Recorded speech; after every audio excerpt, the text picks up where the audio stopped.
Welcome to ILTV's Insider. I'm Lidar Gravelazi. And this week we're taking an in-depth look into the International Court of Justice case against Israel. The United Nations highest court issued a ruling on Friday, on the one hand declining to grant South Africa's appeal that it order an immediate ceasefire in Gaza. At the same time, the court refused Israel's request to throw out the case entirely. Let's take a quick look at a recap.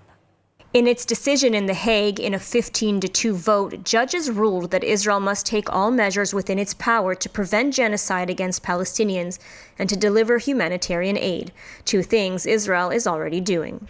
But crucially, the court did not use the word desist in its decision, which would have also indicated it believed genocide was actively taking place. The court did not take the action most desired by South Africa and feared by Israel, that of ordering an immediate unilateral ceasefire which could have stymied the war effort, and moreover called on Hamas to immediately release the hostages. However, the court failed to dismiss the case entirely as Israel requested and said it would follow up in a month's time. In response to the ruling, Prime Minister Benjamin Netanyahu said Israel remained committed both to international law and its just war, started by Hamas on October 7th. Israel's commitment to international law is unwavering. Equally unwavering is our sacred commitment to continue to defend our country and defend our people. Like every country, Israel has an inherent right to defend itself. The vile attempt to deny Israel this fundamental right is blatant discrimination against the Jewish state, and it was justly rejected. And so joining us now to discuss the ruling in the studio is attorney and CEO of the International Legal Forum, Arsen Ostrovsky, and by Zoom, founder and president of Shurat Adin, Nitzana Darshan-Leitner. Thank you both for joining me. So Arsen, let's start with you. You were at The Hague for the hearings. I have to ask, is this decision a win for Israel? It really depends how you look at it. I have to say what we saw at The Hague was not only a gross mockery of justice, but an incredible perversion of the very meaning of the term genocide, which was created in the wake of the Holocaust and is now being weaponized against the Jewish state in the wake of the single greatest massacre since the Holocaust itself. Whether we look at the determination as a victory, now depends on how you look at it. At the end of the day, yes, the court made some very questionable determinations, some unflattering decisions, but at the end, they did not order a ceasefire and they did not compel Israel to cease our military operations, which is what South Africa wanted most and did not receive. So in that regard, I think it was a victory. And so, Nitzana, do you agree with this assessment that Arsen just before, that it was a victory at the end of the day? Unfortunately, I don't agree. I think that any ruling coming out from the court, which indicates the authority that they grab in order to just go and put Israel to trial, is bad to Israel. It's bad to Israel not because the court really came out with any operational orders.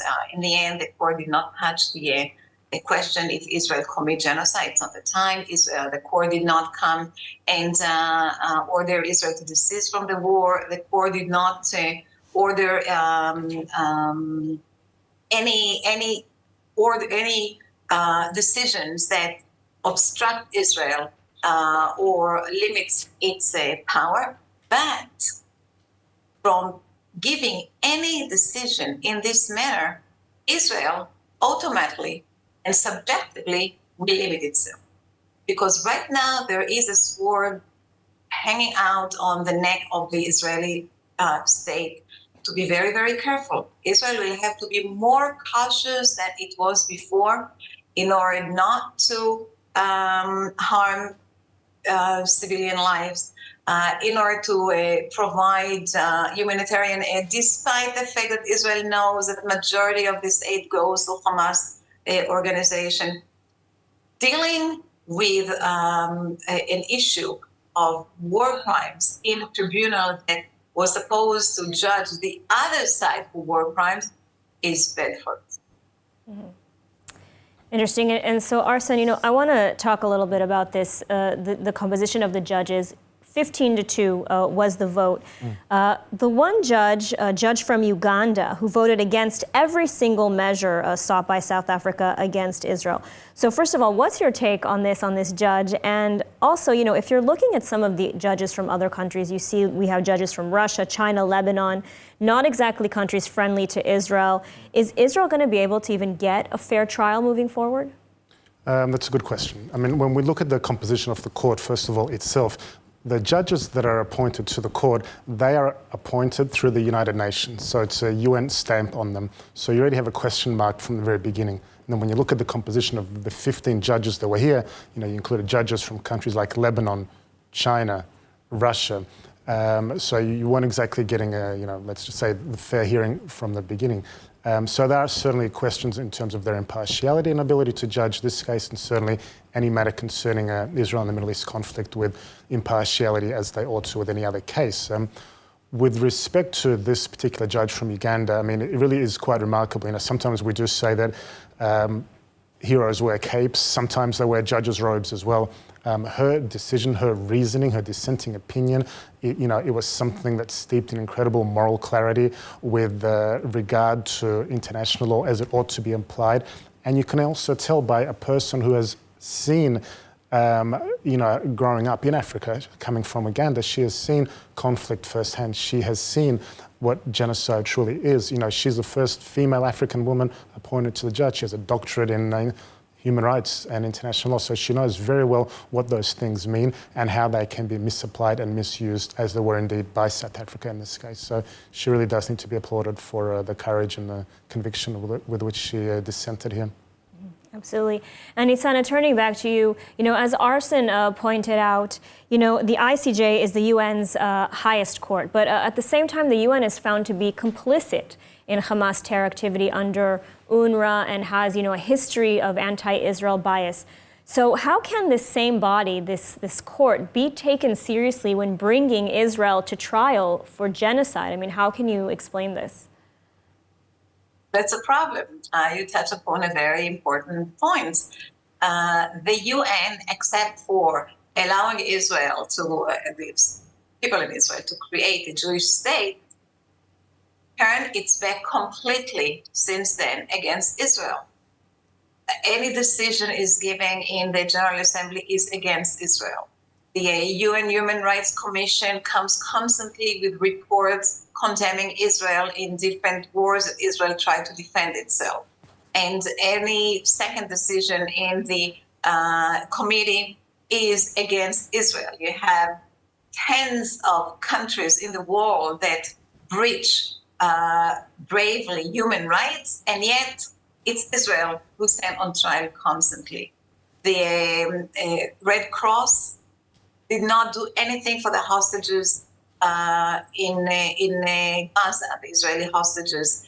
The UN Women Rights Organization, again, did not condemn any of the rape or the sexual assaults that Hamas committed in October 7th and commits until today for the hostages in captivity. So this is the UN, and the High Court of Justice is a reflection of the Security Council of the UN. This is a body embedded against Israel to begin with. And therefore, it was a big risk that Israel took upon itself to participate in this proceeding. And she came with a decision, putting Israel on stand, putting Israel on trial instead of the Hamas. There is no victory in such proceeding. There is no victory. Whenever you go, wherever you turn, they will be against you. But unfortunately, Israel is trying to be a nation among nations and trying to do the right thing. And she did sign the genocide convention to prevent genocide, because Israel was the people that got severely hurt in the Holocaust. So, but we can see that well intents don't take us that much, and it's unfortunate. This is what we have to deal with. Experience the power of truth with ILTV News. If you're looking for quality content and captivating visuals, join our news community and become an integral part of our team. as we embark on a mission to unveil the real Israel, dismantling the web of lies and misinformation that surround reporting on Israel. By subscribing to ILTV News, you will not only have access to the latest updates, but you will also amplify our message, creating a ripple effect that carries the truth far and wide. Subscribe today and help reshape the narrative. Available on the web, Android, and Apple. So Arsen, same question to you. And, Nitzan is saying that just the fact that Israel had to show up in court was already a loss. I mean, do you agree with that? Should Israel perhaps simply decided not to go along with this sort of, this sort of a mockery of a case? The court didn't say that Israel is committing genocide, and yet it's still continuing its case anyways. So what's your assessment of this? Look, I think even though notwithstanding, we probably knew the outcome from the very beginning, that it was prejudged. I still think Israel did the right thing appearing in The Hague. Not only was it, as Nitzana said, perhaps a legal obligation upon us being a signatory to the Genocide Convention, but I think there's a broader issue we also have to look at in terms of public diplomacy as well. Had Israel not appeared, first of all, would have been placed in the same category as Russia in not appearing. Not exactly the most flattering comparison one can make these days. But also it would have given South Africa free rein to make the case that it wanted to make, the wild, obscene, preposterous accusations that it sought to bring against us. And yes, the Court of Justice is part of the United Nations system, and we know that normally there's two things, certain life, death and taxes. We can add a third, that Israel will always be found guilty before the United Nations. However, not everybody fully understands that, and we'll have to make the case for Israel to the broader public. Those who may not understand otherwise, those who may think, this is the International Court of Justice. They see the word justice and I assume that it's a given. It's not a given. The same way as they hear Human Rights Council and think human rights, it's not a given. Certainly as what we know about the obscene vilification of Israel. So I think Israel also was making the case not only to the court itself, but to the broader mainstream public as well, why these allegations were so preposterous, so obscene, so baseless, and how the State of Israel and our IDF forces are going to extraordinary lengths to minimize and avoid civilian casualties whilst abiding by international law. Interesting. And Nitzana, I want to ask you, so the court failed to throw out the case against Israel as Israel had requested. So what happens next? What are we going to see now moving forward? In terms of the court ordered Israel to issue a monthly report about the development in the war in terms of injured, dead, and whatever steps it takes in order to secure the other order they gave, which is to do anything they can in order to prevent harming civilians and also to increase the humanitarian aid that Israel is giving to the Gaza Strip. So Israel has some commitment to do for the court and to the court to review it. Ultimately, the court has to deal and discuss the main relief that South Africa asks, which is to rule that Israel commits genocide in Gaza.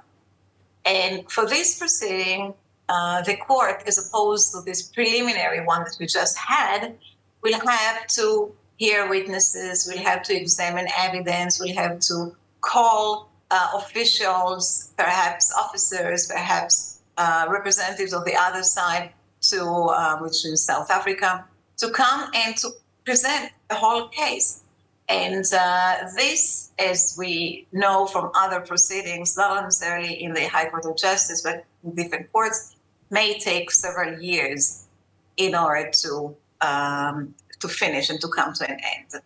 From the Israeli side, as I said before, the court is putting its gravity on the IDF, on Israel, in a sense that Israel will have to be more cautious, more careful when it comes to the battles in Gaza. And, it's very, very hard to fight and win when your hand is tied in the bag. And this is what this proceeding brought upon Israel. Interesting analysis. And Arsen, I'm curious to hear from you a little bit about the international reactions to this case, from the international community, from the international legal community. South Africa and the Palestinians are also claiming it as a win for themselves. So what can you tell us about sort of the international reaction?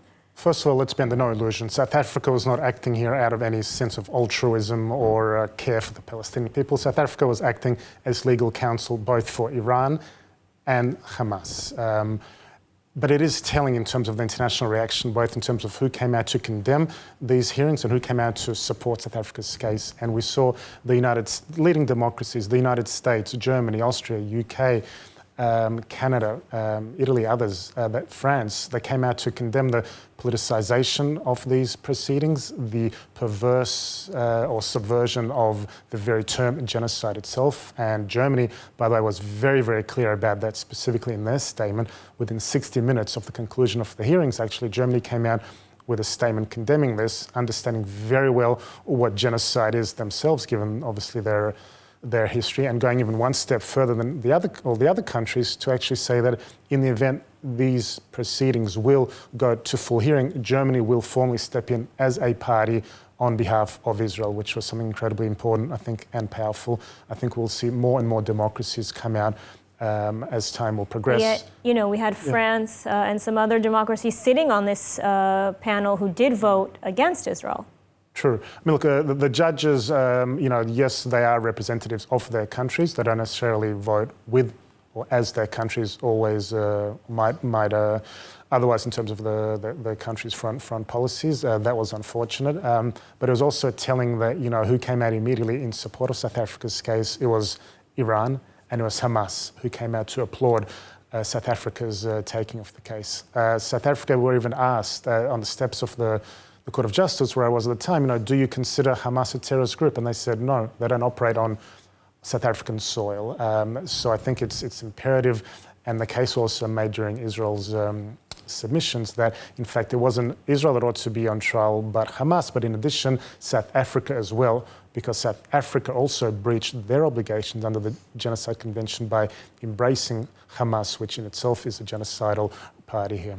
So that, you bring up a very interesting point. Now that, Nitzan, I'm gonna turn to you about this.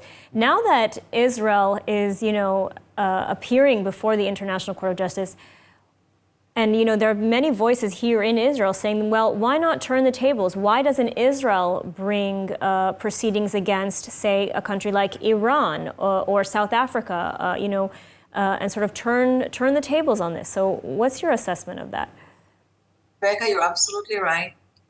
And Israel now, when stepped into the door of the High Court of Justice, and despite all of her efforts to stay away and never participate in any international tribunal like the International Criminal Court or any UN commission, we already there, we brought by force into this court. Let's use it not to defend ourselves, but to attack those who are attacking us. South Africa, for instance. South Africa is also signatory to the Genocide Convention.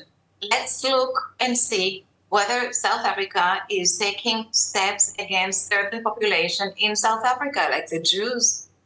Can I add to this? Is the anti-Semitism in South Africa did not rise since the ANC took over?